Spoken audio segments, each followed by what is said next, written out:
संभल सांसद बर्क पर टूटी आफत, 123 मकानों पर बुलडोजर एक्शन, नगर पालिका के नोटिस से बवाल, दंगाइयों पर चला पुलिस का डंडा।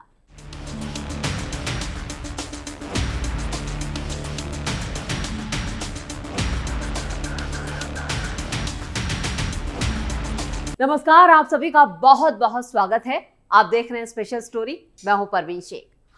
यूपी में जिन लोगों को लगता था वो अवैध निर्माण करेंगे और उन पर कोई एक्शन नहीं होगा, गैर कानूनी रूप से जमीनों पर कब्जा कर लेंगे, कोई कुछ नहीं कहेगा।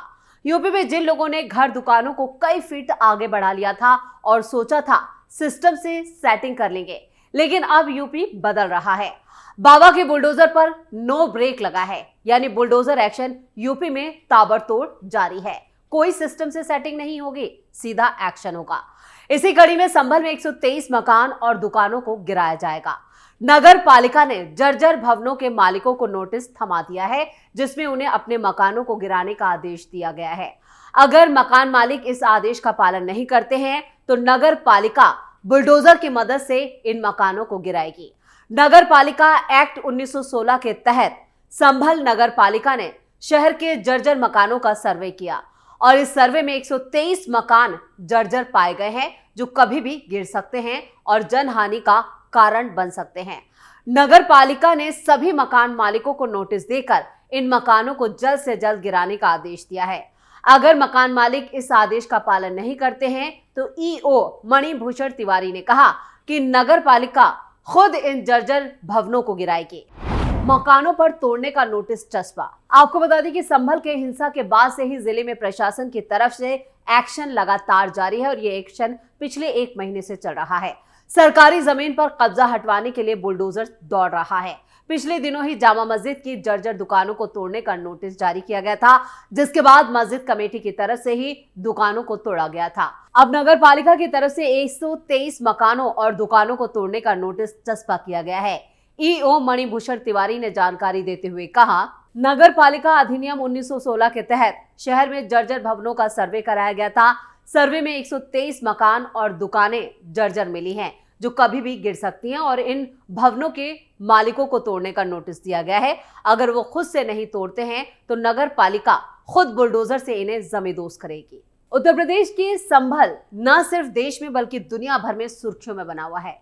पिछले साल 24 नवंबर को शाही जामा मस्जिद या कहें हरिहर मंदिर के सर्वे के दौरान हुई हिंसा के बाद से यहां सपा सांसद जियाउर रहमान बर्क की मुश्किलें जो हैं वो लगातार बढ़ती जा रही हैं, कम होने का नाम नहीं ले रही हैं। वहीं सपा सांसद जियाउर रहमान बर्क के मकान को बिना नक्शा पास कराए बनाने का तहसील प्रशासन ने अंतिम नोटिस दिया था। अब अंतिम नोटिस की तारीख को बढ़ाकर 23 जनवरी कर दिया गया है। इसके बाद अगर निर्धारित वक्त के अंतर्गत उनकी तरफ से नोटिस का संतोषजनक जवाब नहीं मिलता है, तब प्रशासन सपा सांसद जियाउर रहमान बर्क के खिलाफ कार्रवाई कर सकता है। यानी संभल सांसद बर्क के घर पर बुलडोजर एक्शन होना तय माना जा रहा है, क्योंकि तहसील प्रशासन की तरफ से जो नोटिस दिया गया था उस नोटिस का सही जवाब नहीं दिया गया है। यानी बर्क साहब के पास सही जानकारी नहीं है, क्योंकि इसके लिए अब 1 हफ्ते का वक्त और बढ़ा दिया गया है। दरअसल सांसद जियाउर रहमान बर्क पर बगैर नक्शा पास कराए मकान निर्माण कराने का आरोप लगा है। उससे जुड़ी तहसील प्रशासन उन्हें पहले ही 3 बार यानी कि अंतिम नोटिस दे चुकी है। हालांकि अभी तक दिए गए नोटिस के जवाब से तहसील प्रशासन संतुष्ट नहीं है, क्योंकि सांसद को तीसरा यानी अंतिम नोटिस देकर 16 जनवरी तक जवाब मांगा गया था। लिहाजा अब जब उनकी तरफ से जवाब नहीं मिला तो तहसील प्रशासन ने नोटिस की तारीख बढ़ाकर 23 जनवरी कर दी। एसडीएम वंदना मिश्रा का कहना है, सांसद जियाउर रहमान बर्क ने अधिवक्ता नियुक्त किए हैं, इसलिए नोटिस की डेट बढ़ा दी गई है। जवाब नहीं मिलने या अपूर्ण जवाब मिलने की स्थिति में सांसद जियाउर रहमान के खिलाफ संबंधित एक्ट के प्रावधानों के तहत जुर्माने की कार्रवाई की जा सकती है। एक तरफ जहां सांसद जियाउर रहमान बर्क पर बिजली चोरी में करीब 1 करोड़ 91 लाख का जुर्माना लगा है, वहीं बगैर नक्शे के मकान बनाने का आरोप अगर सही साबित हुआ और एक और जुर्माना उन पर लग सकता है। एसडीएम वंदना मिश्रा ने सपा सांसद जियाउर रहमान बर्क के बिना नक्शा पास कराए मकान बनाने के नोटिस देने के मामले से जुड़े मीडिया को भी जानकारी साझा की और इससे जुड़े उनके एक प्रार्थना पत्र का जिक्र किया, जिसमें उन्होंने नया अधिवक्ता नियुक्त करने की बात कही और सबूत पेश करने के लिए वक्त की मांग की। उन्हें 23 जनवरी तक का और वक्त दिया गया है। अगर संतोषजनक जवाब नहीं दिया गया तो तय वक्त में जो एक्ट के तहत प्रावधान है उसके मुताबिक उन पर कार्रवाई की जाएगी। नगर पालिका का जो रिकॉर्ड है उसमें उक्त मकान में मौजूदा सपा सांसद उनका नाम भी शामिल है। 23 जनवरी तक अगर संतोषजनक जवाब नहीं आया, यानी सही जवाब नहीं दिया गया, तो आगे और समय देने के सवाल पर एसडीएम वंदना मिश्रा ने कहा इस पर 23 जनवरी को ही विचार किया जाएगा। वहीं इधर सांसद के अधिवक्ता मोहम्मद नहीम का कहना है कि अभी अंतिम नोटिस नहीं दिया था, सबूत के लिए कहा गया था, जिसको लेकर हमारी तरफ से नकलें दाखिल की गई हैं, लेकिन अभी तक नहीं मिल सकी हैं। जैसे ही नक्शे की नकलें मिल जाएंगी हम अदालत में अपने सबूत पेश करेंगे। मकान जो है वो स्वर्गीय पूर्व सांसद शफीकुर रहमान बर्क के नाम पर है। उनके बाद जो वारिस, उनके इंतकाल के बाद जो लीगल वारिस है ममलूक रहमान उनके बेटे हैं, उनके नाम पर होना चाहिए। जियाउर रहमान जो कि उनकी बेनामी संपत्ति है वो अलग मालिक हैं। साक्ष्य के बाद सबके सामने जो है वो आ जाएगा। संभल हिंसा के 2 और आरोपी गिरफ्तार। 24 नवंबर 2024 को जामा मस्जिद सर्वे के दौरान हुए बवाल में शामिल 2 और आरोपियों को नखासा पुलिस ने गिरफ्तार करके जेल भेज दिया है। आरोपियों ने पत्थरबाजी में शामिल होने की बात भी कबूल की है। एसपी कृष्ण कुमार बिश्नोई का कहना है कि पकड़े गए आरोपियों में हिंदूपुरा खेड़ा निवासी हसनैन उर्फ रिहान और खग्गू सराय निवासी मोहसिन उर्फ मोहसिन शामिल हैं। आरोपी घटना के बाद से अलग अलग जगह छिप रहे थे। अब मुखबिर की जानकारी पर इनकी गिरफ्तारी की गई। एसपी ने बताया कि आरोपियों ने बताया है कि जब यहाँ पर उपद्रव हो रहा था तो वो दोनों अपने साथियों के साथ मौके पर पहुंचे थे और पुलिस पर पत्थरबाजी की थी। आपको बता दें कि यहाँ पर दंगाइयों की पहचान बवाल के दौरान कर ली गई थी और वीडियो और फोटो के आधार पर ही इनकी गिरफ्तारी हुई है। इन दोनों आरोपियों के समेत 62 जो दंगाई है वो जेल भेजे जा चुके हैं, जिसमें 4 महिलाएं भी शामिल हैं। बता दें आपको कि अब तक 87 आरोपी ऐसे हैं जो वांछित चल रहे यानी वांटेड है और उनकी तलाश की जा रही है। जल्द गिरफ्तार कर इन्हें भी जेल भेजा जाएगा। अगर गिरफ्तार नहीं होते हैं तो गैर जमानती वारंट भी इनके खिलाफ जारी किए जाएंगे। उसी के आधार पर आगे एक्शन लिया जाएगा। 24 नवंबर 2024 को बवाल हुआ था और 3 स्थानों पर यह बवाल हुआ था।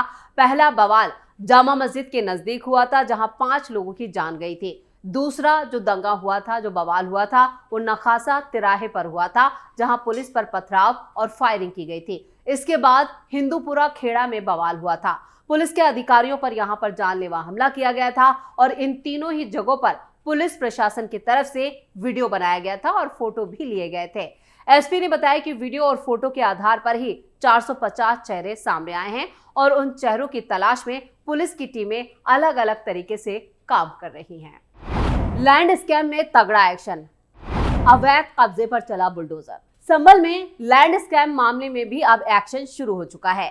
जिला प्रशासन की टीम ने चंदोसी में पहुंचकर जमीन की मापी का काम शुरू कर दिया। दरअसल चंदोसी में ऐतिहासिक बावली के पास करीब 114 प्लॉट की फर्जी बिक्री का खुलासा हुआ था। लैंड स्कैम के सामने आने के बाद जिला प्रशासन की टीम ने जांच की प्रक्रिया शुरू की। मामले में दावा किया जा रहा है कि फर्जी वसीयत के आधार पर प्लॉट का रजिस्ट्रेशन कराया गया, जिसमें मुख्य रूप से अल्पसंख्यक समुदाय के लोग शामिल थे। प्लॉट के मालिकाना हक की जांच अब पुलिस और खुफिया एजेंसियों की तरफ से की जा रही है। जिला प्रशासन के सीनियर अधिकारियों का कहना है कि ये जो पूरा इलाका है वो मूल रूप से लक्ष्मणगंज इलाके का हिस्सा था।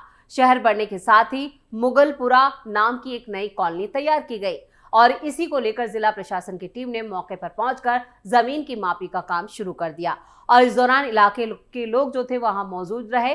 मोहम्मद यूसुफ सैफी की 54 साल की विधवा गुलनाज बी की तरफ से केस दर्ज कराया गया। मीडिया रिपोर्ट के मुताबिक यहां पर 1 घंटे के नोटिस पर बावली पर बने उनके घर को भी खाली करने के लिए कहा गया था। उसके बाद बुलडोजर एक्शन हुआ। गुलनाज बी ने आमना बेगम और उनके पति जहीरुद्दीन और दूसरों पर धोखाधड़ी और धमकी देने का आरोप लगाया था और इसी मामले में शिकायत दर्ज कराई गई थी। चंदोसी पुलिस स्टेशन के इंस्पेक्टर रेणु सिंह ने इस मामले में जांच करने की बात कही। शिकायत के मुताबिक गुलनाज ने 2016 में आमना बेगम से 103 वर्ग किलोमीटर का प्लॉट खरीदा था और इसी प्लॉट पर उन्होंने निर्माण के लिए प्रशासनिक मंजूरी ली थी। पिछले दिनों एएसआई की खुदाई के दौरान बावली निकलने के करीब 3 हफ्ते बाद शुक्रवार को उन्हें अपना घर छोड़ने के लिए मजबूर होना पड़ा था। गुलनाज ने दावा किया था कि जब उन्होंने आमना और उसके पति से संपर्क किया तो उन्होंने उसके परिवार को जान से मारने की धमकी दी थी। मंदिर के पास बची 19 बीघा जमीन। संभल के डीएम राजेंद्र पेंसिया और एसपी कृष्ण कुमार बिश्नोई के नेतृत्व में सर्वे के दौरान एएसआई संरक्षित चंद्रेश्वर महादेव मंदिर की जमीन पर भी अतिक्रमण का पता चला था और मंदिर के पास मूल रूप से 80 बीघा जमीन थी। अब सिर्फ 19 बीघा जमीन ही एएसआई के नियंत्रण में है। चारागाह भूमि के रूप में भी वर्गीकृत 50 बीघे से ज्यादा जमीन को अनुचित तरीके से पट्टे पर दिए जाने का मामला भी सामने आया। मंदिर परिसर में लगा एएसआई का साइन बोर्ड भी क्षतिग्रस्त पाया गया है। एसपी ने बताया कि हमें गुलनाइश की शिकायत मिली और एक राजपत्रित अधिकारी 3 दिनों के भीतर भूमि रिकॉर्ड का वेरिफिकेशन करेगा। इसके बाद एफआईआर पर विचार किया जाएगा।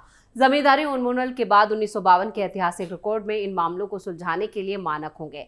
चंदोसी की एसडीएम निधि पटेल ने मामले को लेकर कहा है कि निष्पक्ष जांच सुनिश्चित करने के लिए जमीन रिकॉर्ड की जांच भी की जा रही है और एसडीएम ने यह भी कहा कि राजस्व अधिकारी बावली और उसके आसपास से जुड़े दस्तावेजों को भी स्कैन करें, जिसमें बावली के आसपास की 28 बीघे जमीन भी शामिल है। एक अन्य अधिकारी ने कहा कि घोटाले में एक प्रमुख बिल्डर की संलिप्तता भी शामिल है, यानी एक बिल्डर भी शामिल है, उसको लेकर भी जांच जो है वो तेज कर दी गई है और अगर सबूत सामने आते हैं तो फिर बुलडोजर एक्शन भी होना लाजमी बताया जा रहा है।